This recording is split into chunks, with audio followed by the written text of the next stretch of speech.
Well, good morning, Willowburn. It's such a blessing just to come into this little space and this little mood that's been created and be able to preach. What a blessing. You know, I've been a bit challenged, corrected, rebuked, in a sense, all through the whole time before I even get to preach. So thank you for that. Thank you for sharing. Thank you for singing. Thank you for the music. Thank you for the challenges. And I just wanted to dedicate this sermon to mothers. I think I referred to mothers in this church in many different ways, all good, of course. I referred to them as special forces. Do you remember that sermon? Because you're always doing things kind of that aren't necessarily seen, but you're multi-talented. You can turn your hand to almost anything. I think I've referred to you as Wonder Women.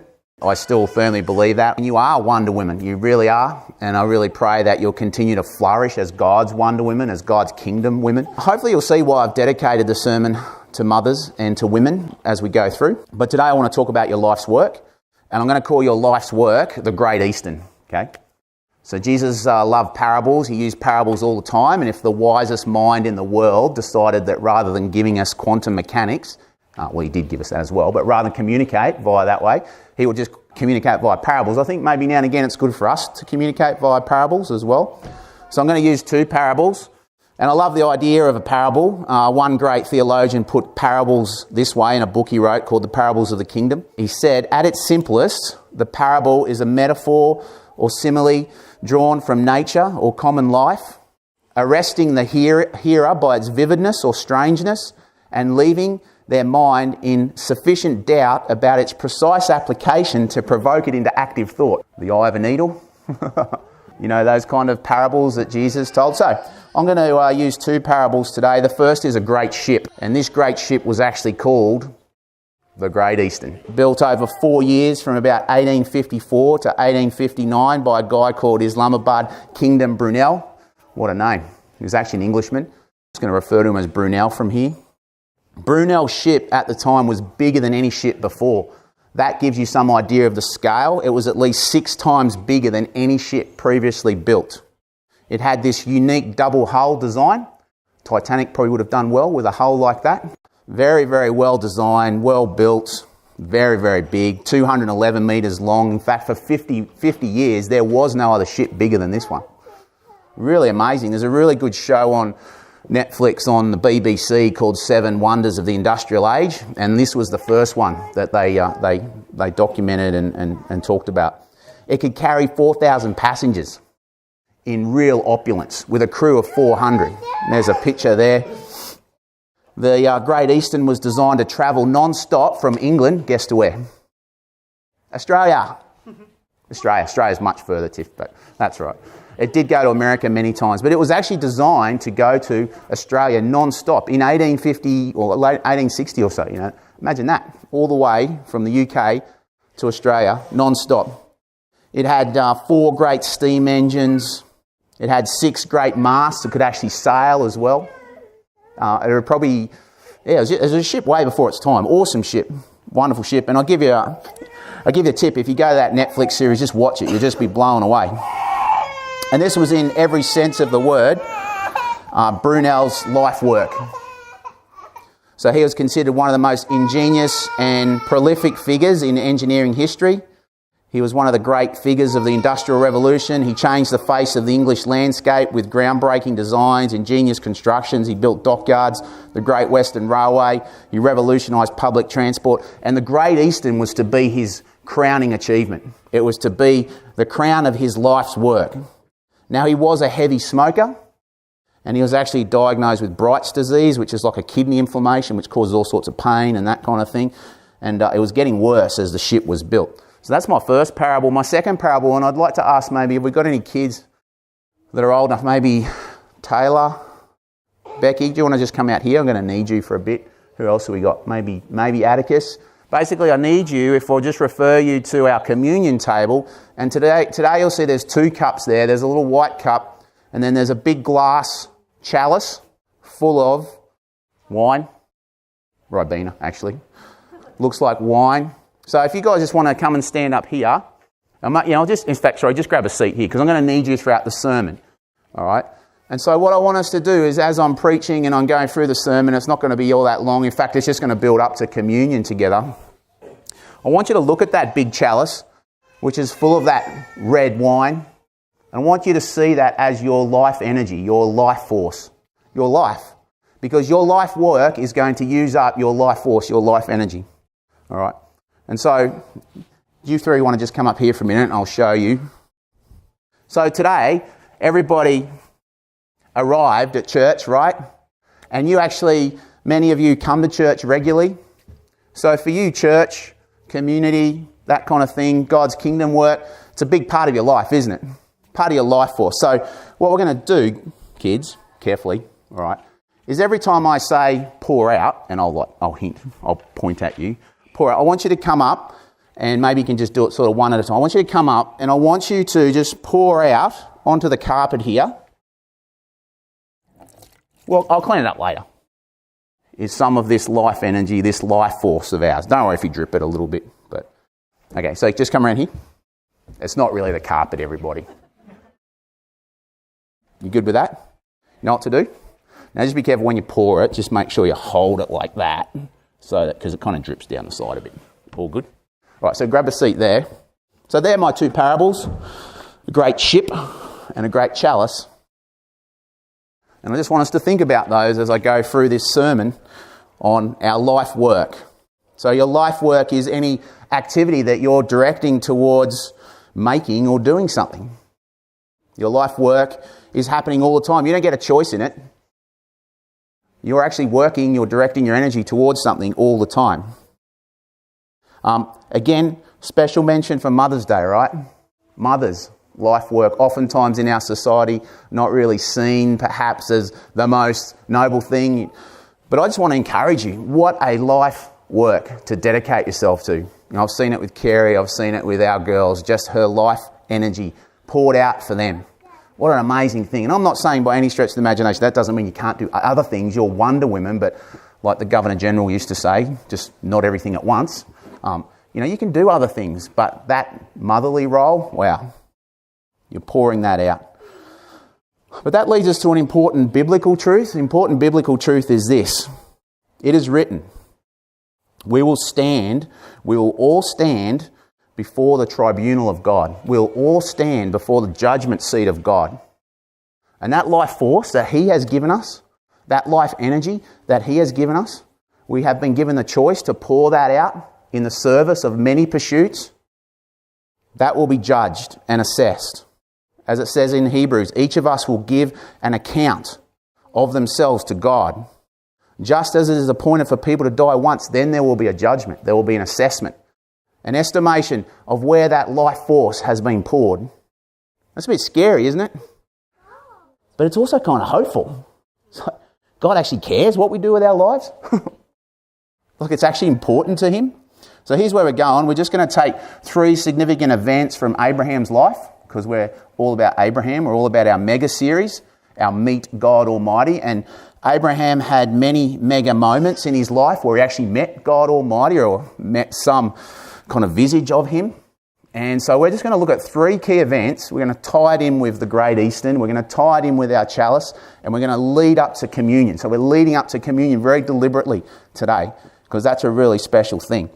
That's where we're going. So Abraham actually had a Great Eastern. Now, before I go any further, this is not so much about exegesis today. It's more about what I call stratogesis. Has anyone heard of stratogesis before? If you have... Because it's sort of like exegesis from the stratosphere, you know, up high. Call it stratogesis. So we're looking at big storylines and contours of the Bible, not so much the detail, which means it's on you to go and read Genesis 10, 11, 12, 13, 14, 15, etc., wherever Abraham shows up. Because after this, we move on to Sarah and then Melchizedek. So I really encourage you to read about Abraham yourself. And Barb's given us a great reading plan there, which is on the website. Go ahead and use that. Get into it yourself. But for now, let's get into Abraham's Great Eastern. And you'll note here that if you look at where Abraham came from, is that working? Oh, good. There's And you'll notice to where he went. Where did he go? He ended up in Haran for a while. We heard that from Raji a few weeks ago. And then he ended up down in Shechem and Bethel, which is near Jerusalem. What was to his east? I'm circling it. his home city. That was Abraham's Great Eastern. That was his home. And you might say, big deal. Well, this was one of the most advanced cities of the age. You know, at about 2,000 years before Christ or so, this was an incredibly opulent, successful, secure city. Here's an artist rendition of it. It was fed by the Euphrates, and so it had canals, it had trade, industry. It was at that time right on the border of the Gulf of Persia, whatever, so it was right, like the water was there. And so it receded a lot now. So it was a seafaring a port. So Abraham, along with 30,000 people, they're walled, they're secure, they're prosperous. He spent 75 years worth of his life energy. He's poured out. That's the cue, kids. Poured out. So Becky, maybe you go first. Just go and pour out a bit. Not too much. I've got to make it last to the end. He's poured out, but a good chunk. I'll leave it up to your best judgment. He's poured out 75 years worth of life energy. Not too much, not too much.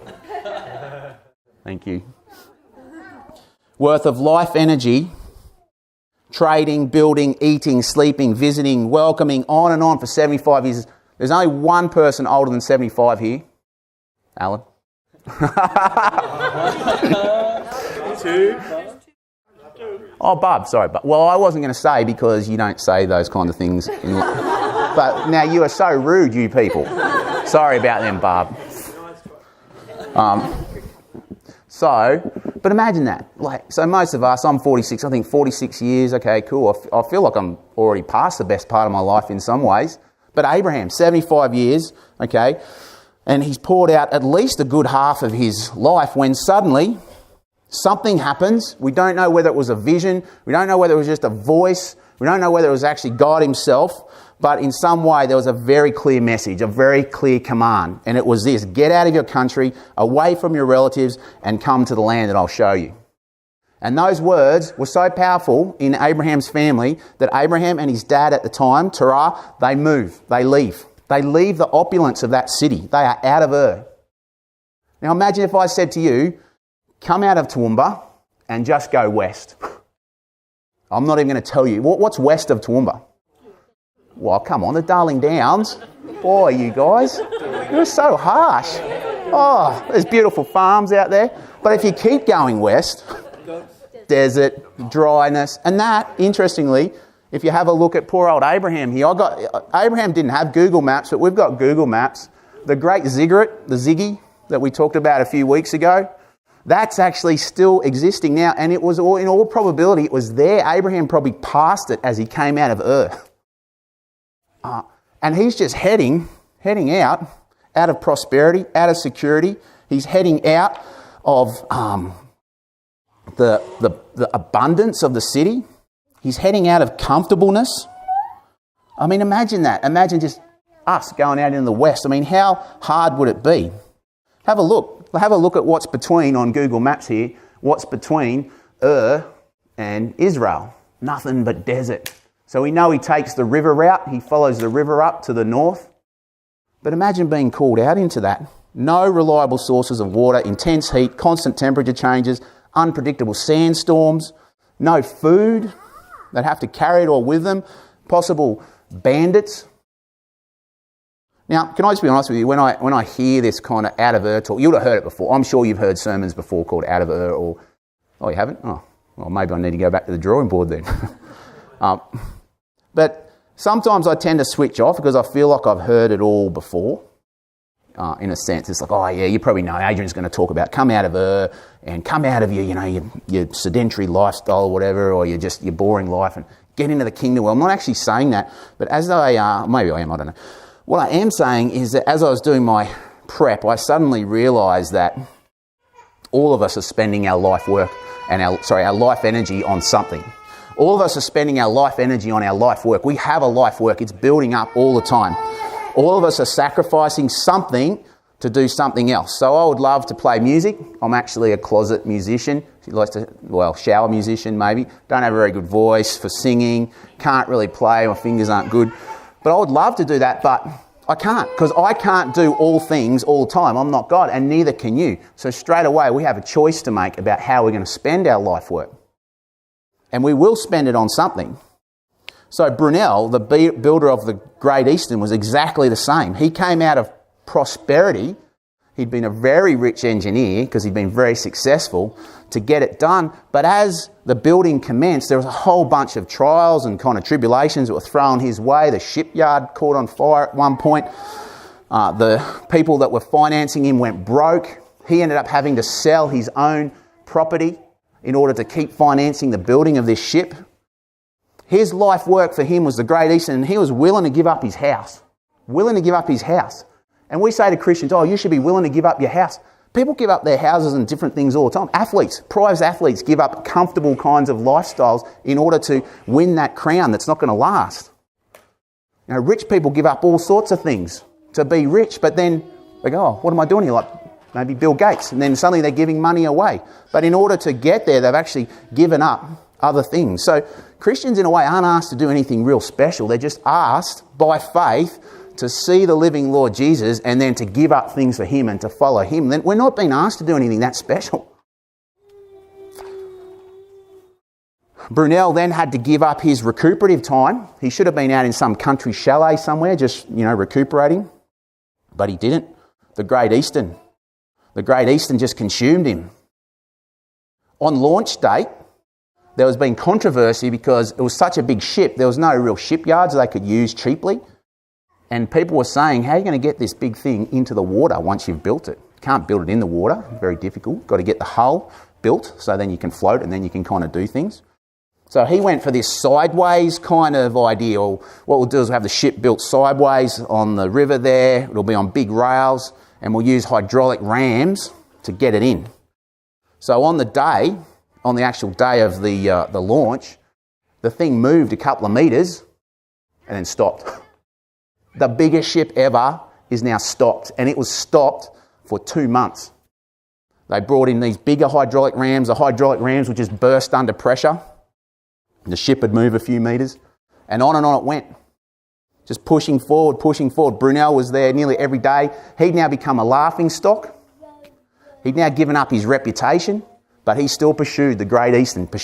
One night, about 2 months after the initial sort of failed launch, unseasonably high tide came in and floated the ship for him. So back to Abraham. So Abraham's out of Ur. Now, I forgot. But he, by this time, had poured out a lot more of his life. So, you good with that, Taylor? Can I trust you? All right, Mum and Dad are going to have to clean that up if you don't. So he's poured out. Again, this is the thing. What we pursue our life force, when we pursue our life work, we pour out our life force, our life energy. You know what I'm saying? I know we know this, but I want us to feel it as well. How much did you pour out? Ooh. Okay, let's just go a little bit smaller. No, it's not going to be that long. So now out of Ur, and where does Abraham end up? Haran. How long for? No one really knows, but it wasn't days and it wasn't months, it was years. Now we actually got two conflicting versions in the Bible, or are they? In Acts and one in Genesis. In Genesis, God calls Abraham out of where? Haran. In Acts, he calls him out of where? Ur. Is that a contradiction? Not really. It might be on the surface of things. Actually, what I think it means is that Abraham has been called twice. So he has been called out of Ur, along with his father. For some reason, they stop halfway. They stop at Haran. And they just stay. They get caught up in the lifestyle there. God has to call them again. Terah dies. He has to call them again. And that's because God is not into half-heartedness. How many of you, in your minds, get excited about a goal, get excited about a life work, and then the reality of it comes home? That ship won't launch. Hydraulic rams are like pressure releasing everywhere. The ship won't launch. And you just think, what's the point? Let's just leave it half done, go back to my chalet in the country. Now, all of us have experienced that, haven't we? So God is not a God who will allow us to live in Haran forever. He will not allow us to live in half-heartedness. He calls us out of half-heartedness. He calls Abraham out of half-heartedness as well. God calls them again. Brunel's financiers wanted to back out. It was all getting too much. And for them, the promise of that new ship, the excitement of it, when they saw all these hardships, no, too hard. We need to get out as soon as we can, because their life work, the vision of their life work now had hit the cold wall of reality. But God's not going to leave us there, my friends. Like, he's not going to leave us in half-hearted. Do you understand that? He's going to keep calling you. He's going to keep coming for you. He doesn't want you staying in half-heartedness. And so we've seen Abraham called out of first significant life event. And I thank Raji for all those life events that he came up with. There's about 17 of them or something. Then he calls him out of Haran. And there's so many others I could have talked about, but I just want to talk about one more. Once he's in the promised land, so to speak, he's in Canaan, he's settled there. You remember the story, Abraham and Lot, they have a bit of an argument, started by Lot, over what land to keep. And what does Abraham do? He goes, I'll take the fertile stuff for myself. No, he goes, okay, you take the fertile stuff, I'll take the yucky stuff over here. And God again visits him and says, I'm going to bless you.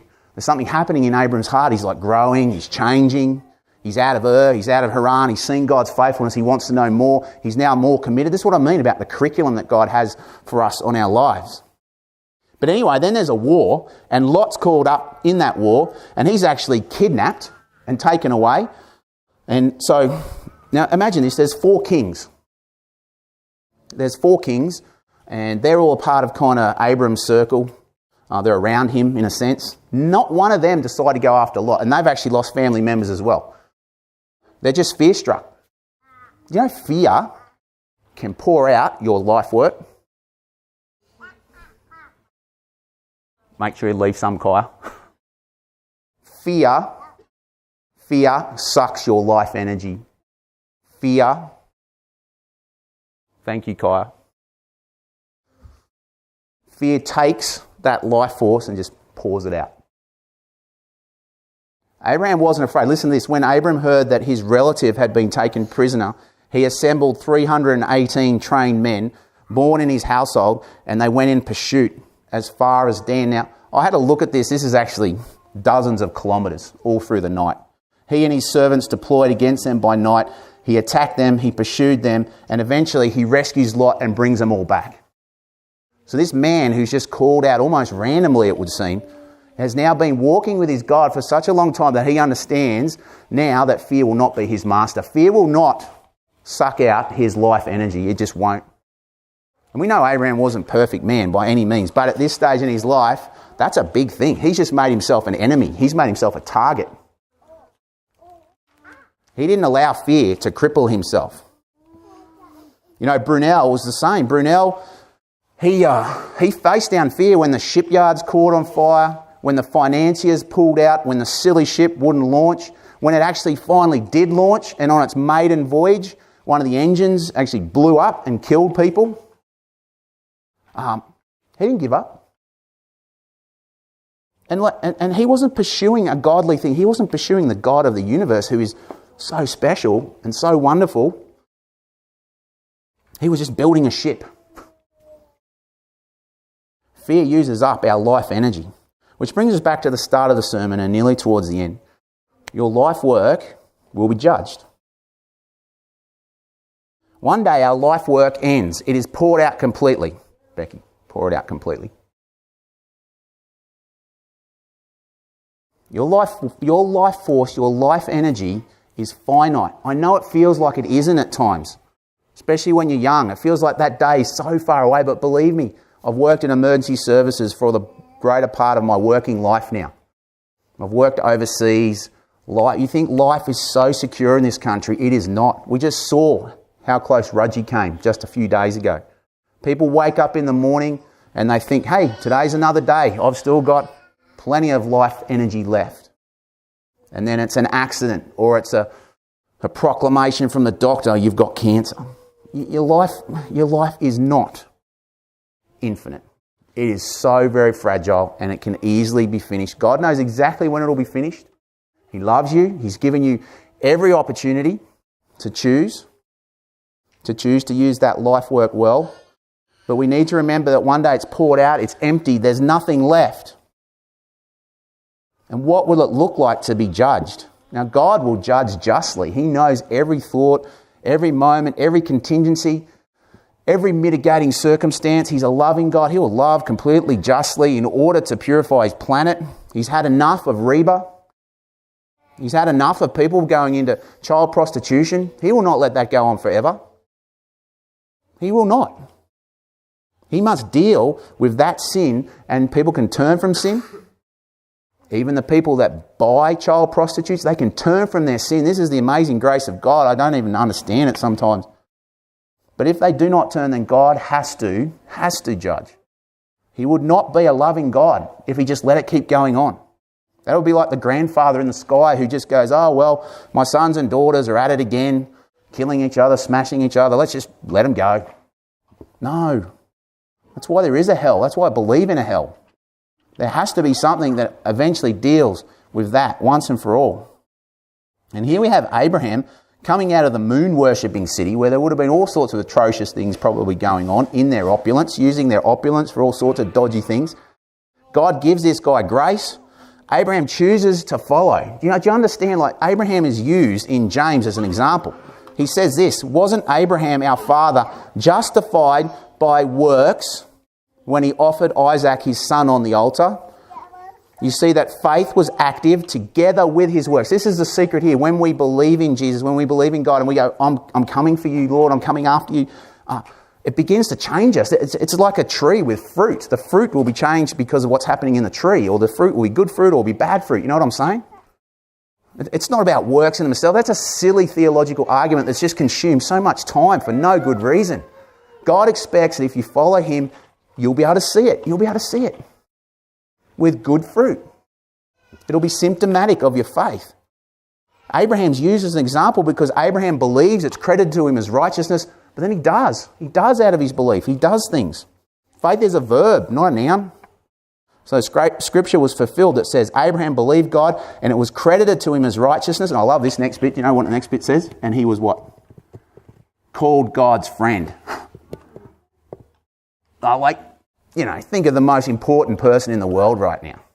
If he called you his friend, maybe you wouldn't want to be his friend. I don't know. You know what I'm saying though? The most important being in the whole world, the super being called God, trans-dimensional, existing in all places at all times, and yet still a man in Jesus with all that power. Luke, you're my friend. Nadine, you're my friend. This is our amazing God. Like, he's not a force in the sky. He's not Allah. He is God, our friend. And yes, he is sovereign still, but that's what makes our friendship all the more amazing. That's how Abraham was judged at the end of his life. What a guy, he sold his wife, well, not sold his wife, but gave his wife to Pharaoh, But at the end of his life, friend of God. Because that Pharaoh incident wasn't the last chapter. So Brunel, 30 years, someone spat the dummy. Oh no, it's a bottle. 30 years after that ship was launched, only 30 years, this is relatively young, especially for a ship like this, it was scrapped. This is a picture of it, just lying there. Brunel's life work. Did you know Brunel, when they were about to launch, he stood there, and there's a famous photo I showed you before in front of the chains. Shortly after that, he had a stroke, from which he never recovered. He never got to see his ship on the big seas. He died.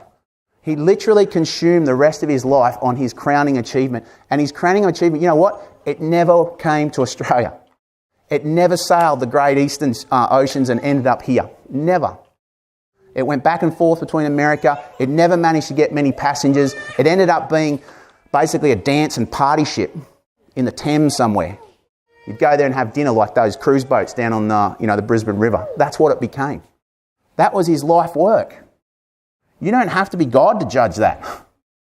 You know what I mean? Like, all that life force spent on that.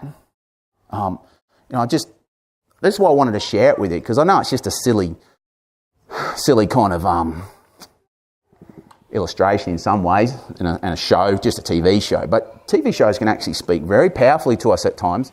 They did a documentary, I think in the early 2000s, and they reckon they found some of the old ribs of this thing. But again, it's all gone. It's all gone. And so this great ship of our life's work, where is it going? Where's it going? I really want us to ask ourselves that this week. Where's it going? Paul says this in Corinthians. He says, no one can lay any other foundation than what has been laid down. That foundation is Jesus Christ. If anyone builds on that foundation with gold, silver, costly stones, wood, hay or straw, each one's work will become obvious, for the day will disclose it, because it will be revealed by fire. The fire will test the quality of each one's work. If anyone's work that he has built survives, they will receive a reward. If anyone's work is burned up, it will be lost, but they will be saved. And yet it will be like an escape through fire. The picture there is like you're in a house, it's burning, you just get your own sorry skin out. Maybe even your family's left behind. That's the thing about our ships, the great ships of life, the Great Eastern, especially for us men. We now take with us our family members. We take with us all the mothers on Mother's Day. They're with us. Or maybe we're with them, but we're all in this ship together wherever it's sailing, especially as families. As a church family, same thing. When one hurts, others hurt. We're all on the same ship. When that ship gets tossed back to and fro, we all get tossed to and fro. And we're all trying to steam the great eastern oceans. We're trying to get to the kingdom. And we've been given a choice on which way we'll go, on how we'll spend our lives. Actually, before I finish, when they split open that ship, you know what they found in the double hull? Bodies. During construction, men were actually killed. No one noticed, because working down there was almost like hellish, working down in the hull and stuff, building these two big steel-plated double hulls. Men died, no one noticed, and they were just sealed inside until this thing was broken apart for scrap. And that's the thing about our life's work as well. Do not think for a moment that your life work is going to be completely noble. You'll step on people, people will not die, but people will be used for your pursuits. That is why, again, the Lord Jesus calls us to pursue Him. Him alone. That's where the better version of us comes out. We actually get a worse version of us come out when we're actually pursuing our own kind of things. We were designed for God. We were designed to walk with Him. We were designed to be His people. And I want us now to think of another life's work, because we're not following a God in the sky who's going, right, follow me, everybody. We're following a God who has come to earth and has died for us. And do you know where Jesus died? I find this so poignant. Do you know what was to his east as he was pinned to that cross? Jerusalem. The King's city. The King city. The city of his father David. That was his city, the Great Eastern. He could have been an awesome king in his humanity. He would have been an awesome king. And instead he gave up the Great Eastern. He gave it up. And there's another cup on this table, and I want you, as we come out together today to have communion, I want you to look at that empty cup and then look at the full cup. Because guess what Jesus Christ's life work was? I hope you can see your reflection in it. That's what I'd like to see. Your reflection. Jesus could have built a massive empire and showed himself to be a big, powerful God King. No. He died on that cross for you and for me. He poured out his life's work for you. The Psalms tell us that that's one of the ways Jesus sees himself on the cross in Psalm 22. I am poured out. I am poured out for you. Wow. That's incredible. So I'm going to pray. Amen. So, as part of the MeGA series, towards the end, we have do you have was it an insight to share, a prayer to pray, a song to sing, any of those kind of things before we get into announcements? You have an insight to share. This might be a curly one, Parky, but the Great Eastern, the big life work thing, how do you know when it's something you want to do and it's something God's calling you to do? What's the difference? Yeah, that's a great question, because as I get older, I really think it's easy to justify certain things and think it's God's work. And the beauty of our God is he doesn't ask us to become monks in a monastery somewhere. He actually asks us simply to seek first his kingdom, which means you can seek first his kingdom with Power to Change, with my company, at the uni, at home. But what you're doing there is when you're seeking the kingdom, you're actually seeking the king. So you're saying, all right, what would this place look like if Jesus was in charge? What would it look like if Jesus' values and culture and everything like that was at work? And that's what I'm going to work towards for the rest of my life. That's what it means to seek God's kingdom. in your workplace, but that can easily become, I think, because of sin and other things, your own kingdom. And I think, again, you have to just constantly come back to God and be asking him, and he's not like a mysterious, whimsical force in the sky. I really think he does tell us, and he warns us. Maybe it's through a brother, maybe it's just through life circumstances like Brunel's ship.